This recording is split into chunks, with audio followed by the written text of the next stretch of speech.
Alright, what is up, gamer friends? We've got a week of news to share with you today. Thank you for joining me. Thanks for hanging out. These are highlights for me from the news, except for one thing, really, that I didn't really care too much about, but I thought it was worth sharing. Alright, so let's get this sucker started. Square Enix, I believe it was Square Enix, they're looking into remaking or bringing back some older games now, possibly, you know, HD remaster-ish kind of stuff.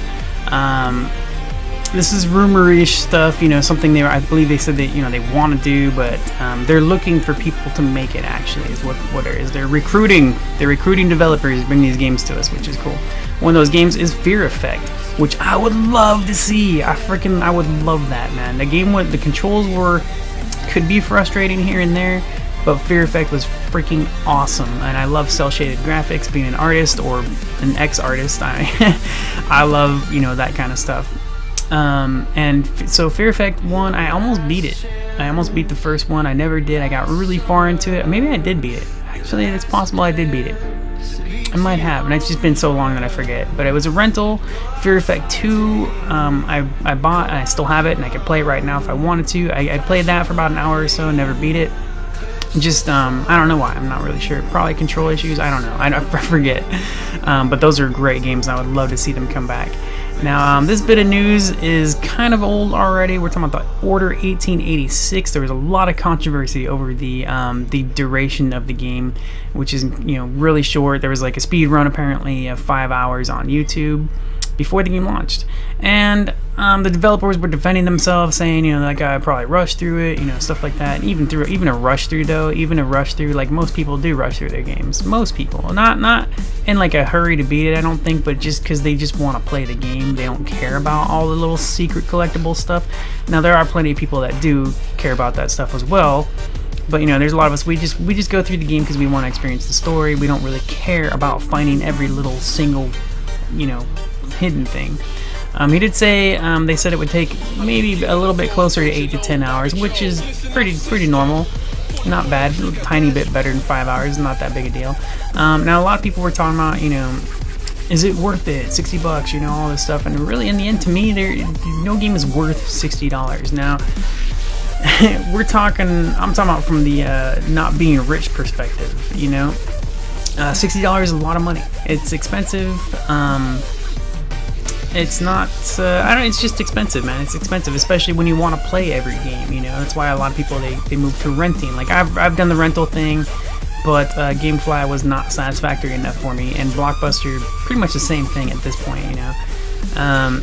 Especially if you're a PC gamer, you might as well just buy games on sale on PC, you get them really cheap anyways, stuff like that. It's kind of besides the point. But, so, in the end, though, what it really is if you enjoy the game, you know, that's all that matters. It's all that matters. The price is the price, no matter what. And people are like, well, if it's 5 hours long, it should be cheaper. You know, that's not exactly how it works. While that would be nice, that's just not how it works. I definitely think that a 5-hour game could be worth $60 as long as the experience is really good, and it would have to be really good for me to be like, damn, that was 60 bucks. Oh man, everybody should buy this, you know. So we'll see. I will be getting that game soon, and I'll let you know what I think of that, of course. You know, and it kind of reminds me of The Last of Us, where apparently I did not know how long it was taking me to complete that game. I've recently played through The Last of Us Remastered on PlayStation 4, and apparently it took me 15 hours, which made me laugh, and it actually made sense too, because my original review, when I wrote it about my review on the PlayStation 3, when I completed it, I had rented it.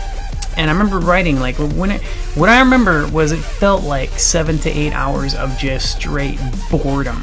Like, nothing happens. You just run around, kill people and zombies, and that's it. That's all you do. That's it. Nothing happens. No story development, a couple interactions with a couple people, just straight up boring. And then you get to the halfway mark of the game, and the rest of it is just like this epic experience through the end. So yeah, I mean, you know, like you know, the game can be long. It doesn't mean it's gonna be good. You know, there are plenty of open world games. They're really great. They offer lots of replay value, and have all this, you know, this big open world that you can explore. But not all of us want to do that. Not all of us care. Like, I love the Arkham games, but I don't like it because of the open world. I like it because the gameplay itself and the stories. You know, I think that's really cool. I love that stuff. I've barely touched the open world in any of those games, but I've replayed Batman Arkham Origins like 3 or 4 times from start to finish. Arkham City, I keep trying to replay, but anyways, it doesn't matter if it's open world, doesn't matter if it has multiplayer to me, as long as the game is good and I can play it, that's awesome. Tomb Raider, I've barely touched the open world in Tomb Raider, and I'm on my 4th playthrough of that, and I will complete it because I love that game. That game's awesome. So yeah, to me, whatever, man. If 5 hours is short and sucks, especially if the game is really good, but as long as there's like a solid start to finish, and at the end you can feel like there's enough closure, whatever, and it just ends good. But that's one thing I hear about the Order 1886 is that it has an open ending kind of a thing. I'm not sure what it is, so I'll find out though. I'll find out pretty soon, and I will let you know. I'll be here ranting or raving or praising pretty soon.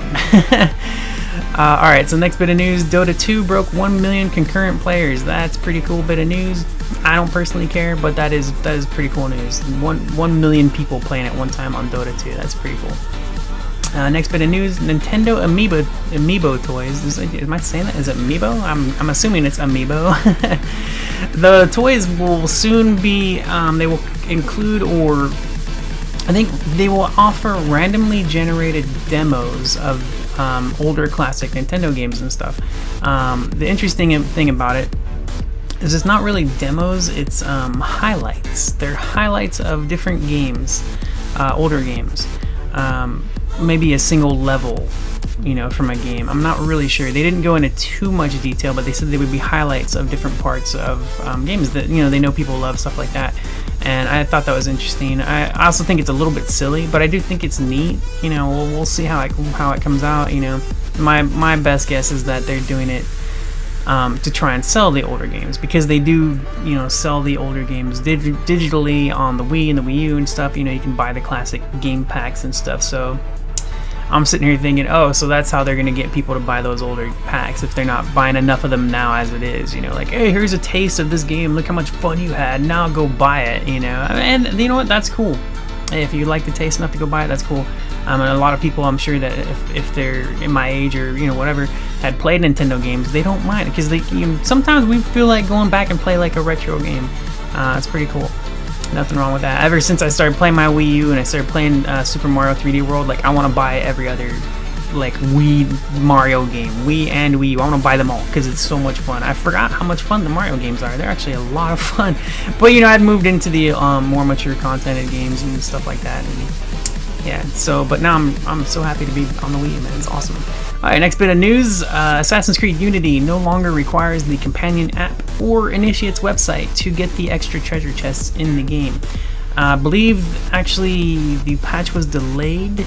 It was meant to come out a day or two ago or whatever, and then it was delayed. It'll probably be out soon if it's not already out. I haven't followed up on that bit of news, but if it's not already out, it will probably be out within a week, most likely. These kinds of patches don't get delayed for too long, usually, from what I've seen. So that's cool. Excuse me. Now, while I do think it's neat to have a companion app as an option to give people stuff to do while they're off, they're not at their computer desk, they're not at their console, on the TV, they can go on their mobile app and just have some little bits of fun as part of the game that they can come home to later, and they have the reward for that. I think that's a neat option, but I don't think it's cool to have it forced on us. I don't even have a mobile device, so I don't even get to do any of that. Like, I don't even get to do it. I cannot participate because I don't have a mobile device. Alright, so I'm a weirdo, dude. I'm a weirdo. Everybody else has a mobile device. I don't care. I don't have one, and I know I'm not alone. There's at least 50 of us in the world that do not have a mobile device, so you know what? We exist. Alright, next bit of news, Xbox One screenshots are finally coming next month in March. We will see, what's the 21st, so not too far away. We will see Xbox One screenshot feature finally. Really cool. Finally for me, because I expected it to be out by the time I even owned one, but I hope it will be at least as good or better than the PlayStation 4 screenshot sharing feature, because it is a really cool feature. I love it. I love taking screenshots. I love to share my screenshots. I like this, not everybody takes screenshots, or good ones. I do my best to take really good screenshots, and I like to share my experience with other fellow gamers and friends and stuff.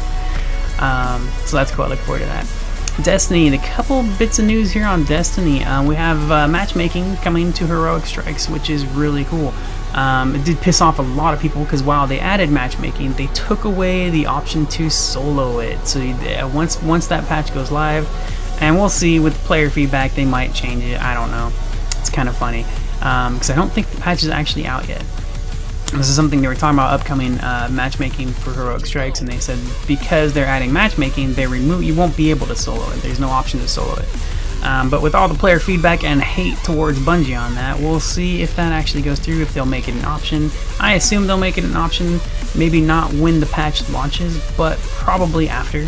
You know, if they don't have enough time between now and when the patch goes out, they'll probably add an option for people to solo it. But at the same time, I think it's a little weird because it's group content. Like, why are people pissy about not being able to solo it? They shouldn't be able to solo it in the first place. What should be done is they should buff that crap so it cannot be soloed. You know, but people get over-geared, they farm the gear, and hey, you know, that's cool because they spend a lot of time farming that gear and they out-geared the stuff so they can go back and solo it. Or exploit it, which is most cases exploiting the crap. So you know what, screw you complainers, that's just stupid. But I do think it should be an option, you know. I think people should not be able to exploit those dungeons, those instances, and I don't think people should be able to solo it, but that's just how it is sometimes. You know, World of Warcraft had the same thing. They had these classes that were just overpowered and could go solo bosses that nobody could ever friggin' solo. It was just ridiculous. So that always pissed me off. A couple notes on that. People were also saying that, you know what will suck about that is that players might AFK and let others do the work for them. So hopefully they'll add like a vote kick option. And the bad side of that though is if people say something somebody else doesn't like, and even if they're not being a dick, but for the most part it'd be used for people being a dick. But people can boot you from groups just because they want to. And it could just happen, like if they add a vote kick feature, it would be good and bad. Both good and bad. Everything pretty much it has good and bad, but that would be cool. So I don't know about that yet. I did think that was a good thing to note, that people were saying people might go AFK and they might not contribute and they might just sit there and suck up the XP and gear or whatever, you know. Another note on it was that players might go in under geared, letting the other players do all the work. Now, to me, these are both actually really horrible and stupid excuses not to have matchmaking. You know, I mean, I get their points, but that's nothing. That doesn't mean don't put matchmaking in. That's a really stupid excuse. Like, yeah, bring it. Yes, there will be issues, but it's better than not having matchmaking. That's for damn sure. You know, I have a lot of friends that talk about this game all the time, where we're like, you know, I can't. They always talk about how they can't always be on together at the same time with their friends, so they can't do these instances, they can't do the raids because they can't always be on at the same time to play these certain things, you know. So yeah, matchmaking, cool man, bring it right on. Next bit, this wasn't interesting, this is like a related to Destiny bit of news, and I will share the link below so you can check it out. It was a short story, not much to go by, but it was sad. I don't know how young the person is. It could have been I assume they're young.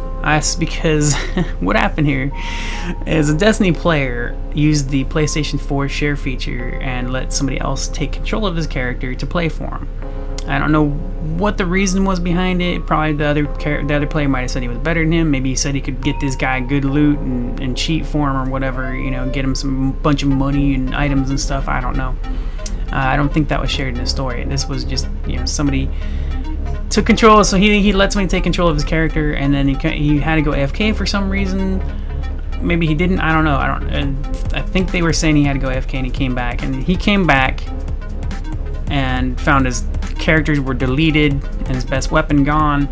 You know, that's pretty terrible. That's not cool. So because of that, I can't help but think it was probably somebody young. Because the older you get, the more untrusting you get of people, and that's the sad thing, but it's, you know, it's the reality. So that really sucks, man. Yeah, and that's how you learn, as you get in situations like that where you trust somebody that you don't really know but you think you can trust because you've been playing together, maybe you think you're friends, and the next thing you know, something like that happens. And pretty much stuff like this is, if you're gonna do something like that, make sure you trust that person with your life or your bank account. You know, stuff that you would never just give to anybody. So that really sucks, and that's how we learn our lessons, and it's terrible. That's not cool, man. Freaking world. Freaking stupid jerk people, man. Alright, So yeah, that sucks. I'll put the link below in the description so you can check out this short story. Next bit of news, Diablo 3 is probably getting microtransactions. Now they're calling it testing. They're calling it testing in Asia. They're testing in Asia first. And anytime we hear news like this, I'm pretty much going to assume that yes, this is going to happen. Now they're saying they're testing it. And when they say something like that, I can only help but think, like, they're not really testing microtransactions in a sense to see if it'll work with their game. What they're doing is seeing who will buy what and what won't sell. That's all they're doing. So once they figure that out, what sells, what doesn't sell, they'll just put it in normal, like, here you go, you know, like whatever. So it'd be like XP boosts and cosmetics and crap like that. Nothing necessary, but you know, more microtransactions. It's becoming a normal thing though. I mean, and as much as some of us really hate this stuff, this is normal. DLC, microtransactions, this is the very sad future of gaming. Next bit of news, Mortal Kombat 10 upcoming might have Spawn as a playable character. Now this is a rumor thing. This is them saying it's a possibility, and anytime something like this comes up, just like Diablo 3, this will probably happen. Otherwise, why would they bring it up? Why would they say, oh, we could have Spawn as a character in Mortal Kombat, but we don't know if we will? Well, there you go, confirmed. This is actually not confirmed, but that's pretty much, to me, it is. Spawn will probably be in Mortal Kombat 10. The other thing about that is he might be a DLC character, of course, you know. So whatever, but I think that's really cool though. I love Spawn. I love the comic books. They're freaking epic. And one thing it reminded me of, I remember a while back, probably a year ago, I don't know, some time ago, I saw a video of a Kratos versus Spawn in like a Mortal Kombat style 2D fighting game, and it was really cool. And I was like, oh man, I would actually love that to really happen. So yeah, here we go. Spawn will probably be playable in Mortal Kombat 10. We don't know for sure; it's not confirmed, but it's likely a big possibility. Alright, next bit of news, Counter-Strike Go pro players will get random home checks on their team. You know, people on their team that play pro, play tournaments, do it for money, all that kind of stuff. They're going to have their team leaders come into their houses randomly to check on them, make sure they're not cheating. They're going to check their computers, make sure they do not have any cheating programs installed. And then they're also going to sit around for a little bit. I'm not sure how long. It could be an hour, it could be one match, two matches, whatever. And they're going to watch them play. It's hilarious, man. It's also cool. It's so weird, but it's also cool.